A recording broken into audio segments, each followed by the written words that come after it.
The prices of essential commodities are very high and life for everyone is very hard.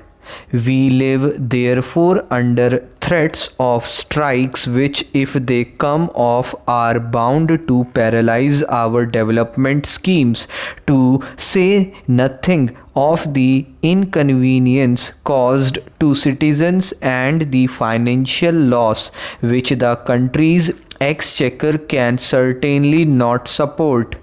In view of the steep rise in prices, the Pay Commission is bound to recommend some kind of relief.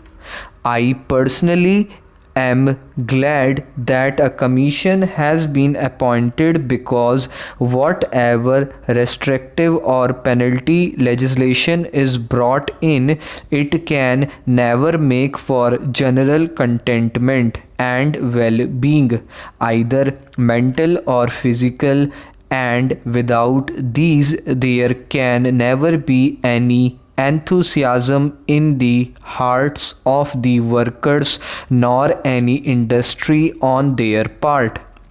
Now, why has there been such a steep rise in food prices, and why is the government unable to control the same? Production figures, we are told, have not gone down. We have had good harvests last year. Then where has the food gone? Is inflation responsible to a large extent for this debacle, or are our figures for production wrong, and how much of our food grains have gone underground into the hands of black marketeers?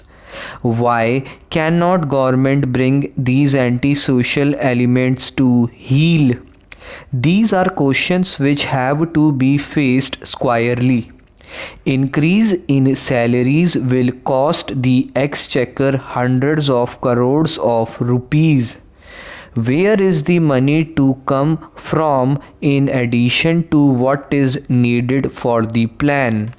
As far as salaries are concerned, the time has come, I think, for government to fix a minimum wage for the worker and to give him relief in the shape of free primary education for two of his children, old age pension, free living quarters, fair price shops, rather than dearness allowance.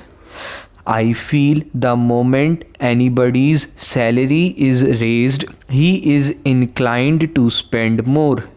A socialistic pattern of society means, as I understand it, a society where everyone has food, shelter, clothing, and employment, and equal opportunities for his material, moral, and spiritual development. If the salaries of our workers are fixed at a reasonable minimum and the other relief given to them, I think we shall be fulfilling one of our main objectives, an improved standard of life for millions. I have often felt that perhaps we lay too much stress on our big projects. Sir, I have just mentioned the antisocial elements that succeed in holding and black marketing our food grains, but if I may be permitted to say so, antisocial elements have penetrated everywhere. Food and drug adulteration are rampant in spite of laws, and likewise one hears on all sides complaints of bribery, corruption, and nepotism. And if we are honest, we shall have to admit that integrity and efficiency are our biggest casualties. This sorry state of affairs has to be put right if we are to progress. Of course, efficiency and integrity go hand in hand, as do their opposite numbers. True patriotism demands today more than at any other time high standard of integrity and efficiency, and in their restoration both the public and the government must make common cause. If the public demands standard of integrity from the government machinery, it must set standards of behavior for itself too. For the lawbreaker or the bribe giver is just as, if not more, guilty as those whom he tempts. Criticism is always easy to indulge in, but is not always helpful.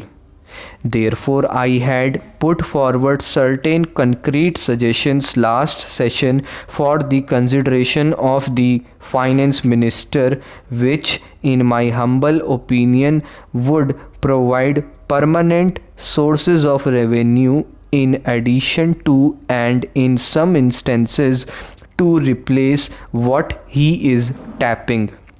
The reply which the finance minister was pleased to give to the two suggestions regarding the levying of excise duties on liquor and salt was not convincing, if he will pardon my saying so.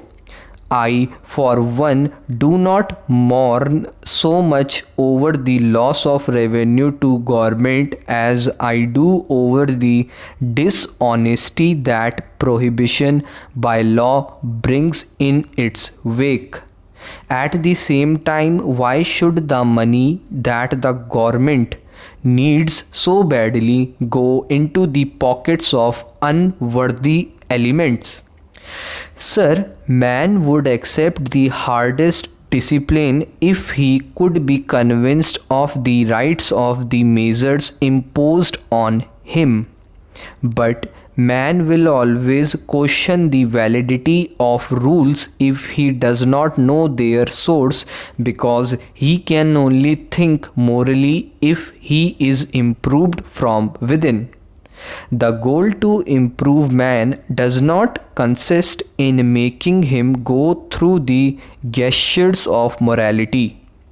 If moral rules are arbitrarily imposed, no matter what their practical value is, they will never fight successfully against the inherent weakness of human nature.